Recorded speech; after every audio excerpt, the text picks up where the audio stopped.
Hello students, आज हम लोग उत्तरी अमेरिका के उच्चावच या रिलीफ का अध्ययन करेंगे।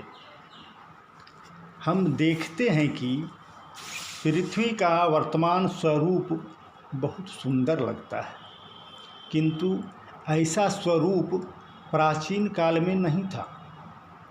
आर्कियन युग में समूची धरती पर वर्तमान महाद्वीपों की जगह बिखरे हुए भूखंड थे जो पैंजिया से प्राप्त हुए थे। पैंजिया समझ रहे हैं?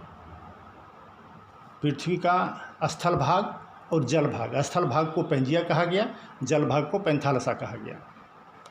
इसी पैंजिया के क्रमिक विकास से वर्तमान महाद्वीपों का जन्म हुआ। धरती के 7 महाद्वीपों में उत्तरी अमेरिका तीसरा बड़ा महाद्वीप है, जो स्थलखंड के 1/5 भाग में फैला हुआ है। इस महाद्वीप की खोज 1492 ईस्वी में क्रिस्टोफर कोलंबस के द्वारा की गई थी, किंतु सच्चाई यह है कि कोलंबस से पहले ही नॉर्वे के निवासी यहाँ पहुँच चुके थे। कोलंबस के बाद 1501 ईस्वी में पुर्तगाली नाविक अमेरिगो वेस्पुक्की ने इस महाद्वीप का पता लगाया तथा उसी के नाम पर इस महाद्वीप को अमेरिका कहा गया।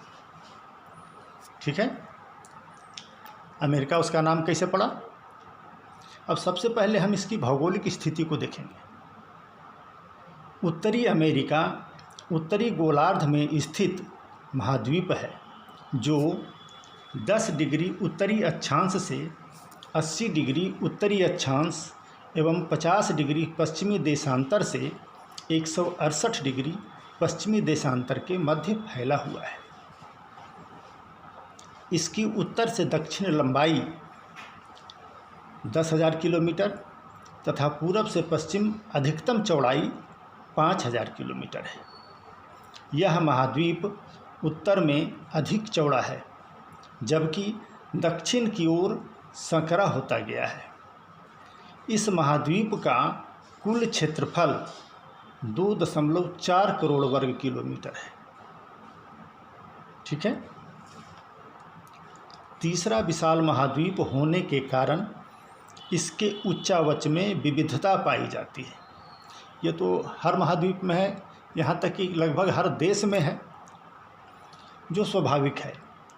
उत्तरी अमेरिका के धरातल पर पश्चिम में रॉकी पर्वतमाला स्थित है, तो दूसरी ओर इसका मध्यवर्ती मैदानी भाग है एवं पूर्वी तट पर उच्च पठारी भूमि नजर आती है। भूगोलवेत्ताओं ने उत्तरी अमेरिका को निम्नलिखित 5 भागों में बांटकर उसका अध्ययन प्रस्तुत किया है। पहला भाग पश्चिमी पर्वतीय प्रदेश या वेस्टर्न माउंटेनियस रीजन। उत्तरी अमेरिका महाद्वीप के पश्चिमी किनारे पर एक विस्तृत पर्वतीय प्रदेश है, जिसका विस्तार उत्तर में अलास्का से लेकर दक्षिण में दक्षिणी छोर के अंत तक है। इसकी लंबाई 7,000 किलोमीटर है, जो बेरिंग जल संधि से पनामा नहर तक फैली हुई है। यह पर्वतीय भाग 3 अलग अलग समानांतर रूप में बंटे हुए हैं।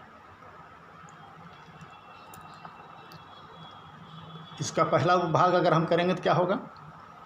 रॉकी पर्वत श्रेणी, पश्चिमी पर्वतीय प्रदेश का पहला उप विभाग या विभाग कह दीजिए। पूर्वी भाग में स्थित यह पर्वत श्रेणी विश्व की नवीनतम पर्वतमालाओं में से एक है। इस प्रदेश की सबसे मुख्य श्रेणी रॉकी पर्वतमाला है, अतः इसे रॉकी प्रदेश भी कहा जाता है। यह पर्वत श्रेणी लगातार होने के बावजूद बीच बीच में टूटी हुई है, किंतु है समानांतर। अलग अलग हिस्सों का नाम ऊपर से नीचे निम्न प्रकार से है: एंडिकोट, मैकेंजी, रॉकी तथा सियरा माद्रे। अब इसका दूसरा भाग पर आते हैं। दूसरा विभाग पश्चिमी पर्वत श्रेणी। यह कॉर्डिलेरा का पश्चिमी तटीय भाग है जो उत्तर में अलास्का से आरंभ होकर दक्षिण में मैक्सिको की खाड़ी तक पूर्वी पर्वतमाला के समानांतर फैला हुआ है। इसके भी 3 टुकड़े हैं: अलास्का, कास्केड एवं सियरा नेवादा। ठीक है।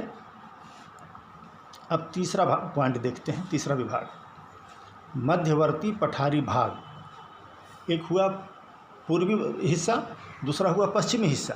दोनों समानांतर श्रेणियों में पर्वतमालाएं हैं और उसके बीच का जो हिस्सा है उसके बारे में हम लोग देखेंगे। मध्यवर्ती पठारी भाग। इन दोनों पर्वत श्रेणियों के बीच में कई पठार पाए जाते हैं, जिनमें मुख्य हैं अलास्का का पठार, कोलंबिया पठार, ग्रेट बेसिन पठार, कोलोरेडो पठार तथा मैक्सिको पठार। इन पठारों की औसत ऊंचाई 3000 मीटर है। मतलब दोनों पर्वतों के बीच में एक पठारी श्रृंखला है जिसकी औसत ऊंचाई 3000 मीटर है। अब हम लोग आते हैं दूसरे बिंदु पर, दूसरे पॉइंट पर। पहला था पश्चिमी पर्वतीय प्रदेश, दूसरा है मध्यवर्ती मैदानी भाग या सेंट्रल प्लेन्स। अपलेशियन पर्वत एवं रॉकी पर्वत श्रेणी के मध्य तथा कैनेडियन शील्ड से दक्षिण तक इस मैदानी भाग का विस्तार है। यह मैदानी भाग उत्तरी अमेरिका के 1/3 भाग में फैला हुआ है।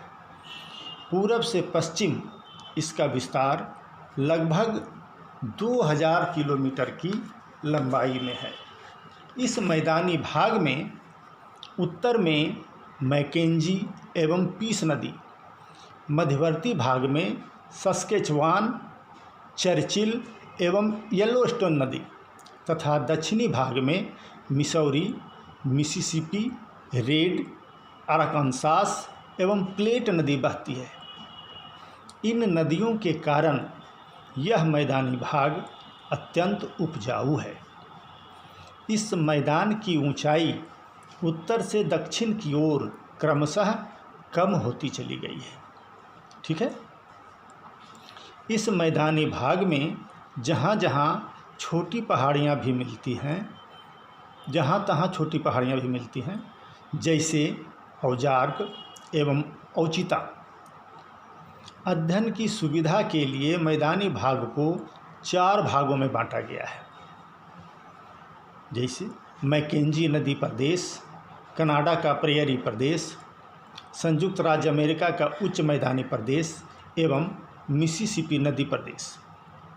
इन मैदानों में गेहूं, मक्का तथा कपास की खेती बड़े पैमाने पर की जाती है। ठीक है। 2 पॉइंट हो गया। अब तीसरा पॉइंट पर आते हैं। तीसरा विभाजन पूर्वी उच्च प्रदेश। उत्तरी अमेरिका के पूर्वी तटीय भाग में उत्तर से दक्षिण की ओर इसका फैलाव है, जिसमें अपलेशियन उच्च भूमि मुख्य स्थान रखता है। अपलेशियन पर्वत पर अपनति तथा अभिनति, एंटीक्लाइन्स और सिंक्लाइन्स का विकास हुआ है। इसका विस्तार उत्तर पूरब से दक्षिण पश्चिम में है, जहां इसकी लंबाई 3200 किलोमीटर है। अध्ययन की सुविधा के लिए इस उच्च प्रदेश को भी 2 भागों में बांटा गया है। पहला, उत्तरी अपलेशियन।